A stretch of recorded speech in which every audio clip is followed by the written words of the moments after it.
Hello, everyone. Okay, so let's get into our Reiki talk for today. I haven't been on in a while. I hope everyone is doing well. Happy end of March. And today's Tuesday, and tomorrow, Thursday, is going to be the end of Mercury retrograde, and I'm looking forward to that. All right. So, the subject today is Hara, Hara, and it's a Japanese word referring to, it basically translates to belly, okay? And the abdomen is here, and the Dantien is here, and then the pubic bone when you look at one of the diagrams, and I'll share it. But this is to help bring some light to promote my upcoming Reiki training. And I just wanted to talk about different words from different languages that refer to energy within the body, the sublime body, the body we can't see, we can only feel, right? Because we are energy. We're made up of breath of life, chi, prana, ki, okay? So that's that air that we breathe. And when the spirit leaves the body looks completely different because the essence of life is no longer there, right? We're like air, we float around and we are in this body and we're living and we're making the best of our lives. And if you connect to Reiki and energy healing, great. Then you are just a lot more deeply connected. And a person who is not into this stuff, they still have that essence. They're just not as connected. Okay. Now, animals are very connected. We know this, right? So if you have a pet, they're like off the charts, spiritual. They don't even have to, there's no trying. They just are. Okay. So back to our topic, Hara, Hara, right? And we want to keep ourselves in that feel of, positive energy, keep our energy up. And one way is to talk about it, to learn more and get more information. So I came across Hara. Okay. And that just basically means belly, and it's referring to, it's used interchangeably with the Dantien as well. Okay. So for the Chinese, it's the Dantien. It's spelled two ways, Tantian or Dantian. So I'm going to flip it over because I have it up here. Okay. So Hara, Dantien. Hara in the Japanese medical tradition and in Japanese martial arts tradition, the word Hara is used as a technical term for a specific area or energy field of the body. Okay, so from my research, it represents belly, right? So you're thinking of the core. And from the diagram, it really interchangeable. It's really focusing on the solar plexus. You think solar plexus is that drive, right? But then the sacral chakra is more of birth and the essence of life. So for me, it feels like it sits right there, the lower Dantien. Then the lower Dantien, the middle Dantien at above, right in here. Or the lower Dantien is the root, and the middle is like right there between the sacral solar plexus and then the upper Dantien, the crown. Okay. So this is our energy point, our energy flow, the Kundalini flow. And you'll see like this line of energy. Okay. And that is also referred to as the Hara, in a sense, that Kundalini energy. So if your Hara is strong, then everything else can be powerful as well. Okay. So you can look at it from the yoga's perspective as the solar plexus is strong. That's your willpower, right? Like no one can mess with you if that energy is strong, whether you're spiritually connected or you're not a spiritual person. I know people who are spiritual, but they have a strong sense of self, and that's spiritual enough. They don't have to do mantras or anything like that. They have a strong will. So their solar plexus is strong. They might get it from listening to music that you think that frequency doesn't work for you. Maybe they have a lot of fire and that works for them, and they work out a lot and they they do something healthy, but in their own way, and their energy is strong. So, spiritual or not so spiritual, if you have a strong core, then everywhere else is strong, because this is our center and our balance, right? And you think of the sacral chakra as a water element, where the solar plexus is fire, that fuel, but the water is just as important as the fire, okay? And the sacral chakra with that water is that essence of life, right? So at your core, you need that strength, that water and fire, okay? You need that strength. So that line of energy, the heart can also be thought of as that, because if that pathway of energy, the kundalini, the spine, right? Because that's where the 7 chakras travel up the spine. If that core is strong, then your entire body can better heal in that balance, in that structure. So when you're performing Reiki, you want to make sure that your center is flowing, that energy is flowing. There's no blockage, right? You want your stance to be structured where you feel like the energy can flow through your body. So back in 2001, I started massage therapy school, and we were told about Reiki, which I knew about before, but I had my own Reiki that I was doing, but we didn't call it Reiki. It was just like hands-on healing would be the term used, or a spiritual work, or root work, or wise man, wise woman, herbal healing, prayer healing, right? So it was this own kind of term, right? It was more like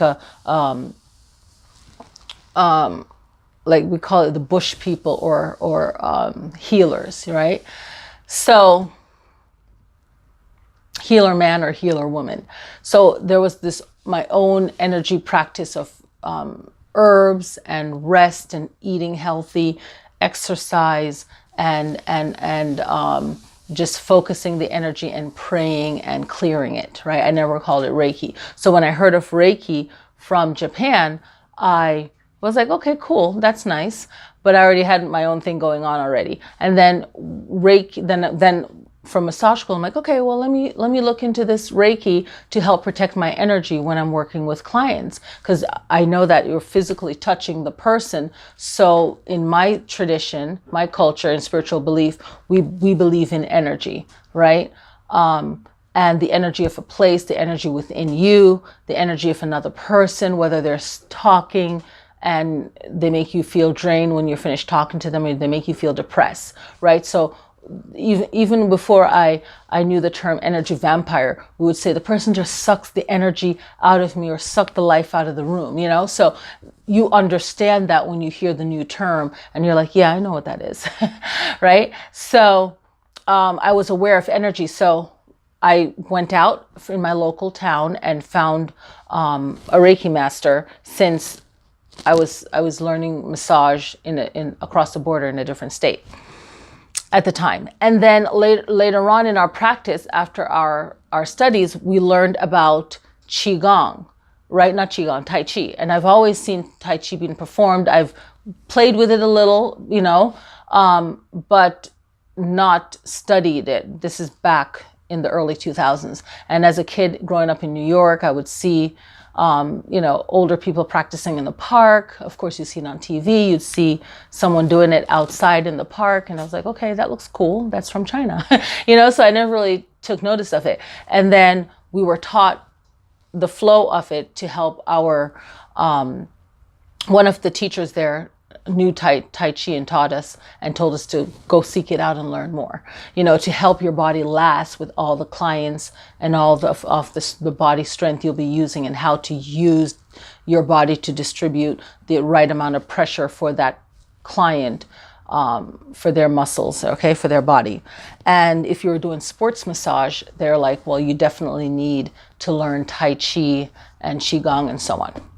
And years later here in Vegas, I took some classes, and before that did some studying. So I was finding out between my yoga learning and finding the Chinese study, what were all these words that mean the same thing. And even before massage, I always wanted to find out the similarities between different cultures. That's me. I've always been like that. I want to see what we all have in common, right?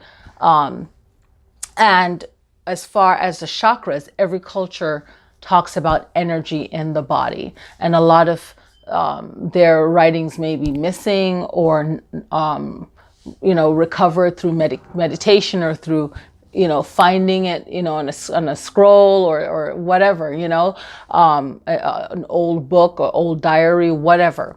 So we find these connections. So when we are learning about Reiki, it is good to study and to get an understanding of the culture where it's from, Japan, and finding out their words, like what is the teaching for different energy and spiritual practices, what is the words that they use. So it's just something interesting that I found. So we can do our research on that. If you guys have any questions and comments, leave it in the comments in this video. So this will be on the 2 different Facebook page. This will be on the YouTube channel. And later on in April, I will have some form of Reiki workshop. And then at the beginning of May, we'll have on a Saturday and a Sunday Reiki training. Okay. So yeah, I hope you guys enjoy this information. What else did I want to say about it?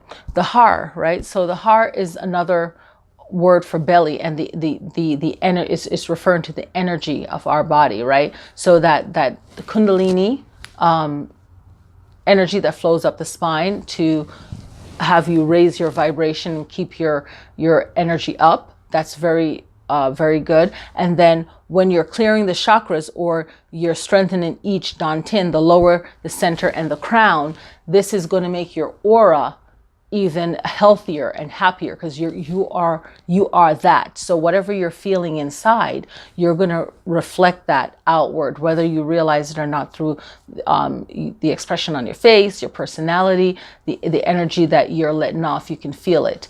You don't have to be spiritual to see that someone is angry or sad, even if they don't say a word. So that's going to strengthen your aura and your energy field. Okay, so if your spinal energy flow, that channel, is clear, then it makes it easier to clear any other blockages you might have in a particular chakra, or clear out any negative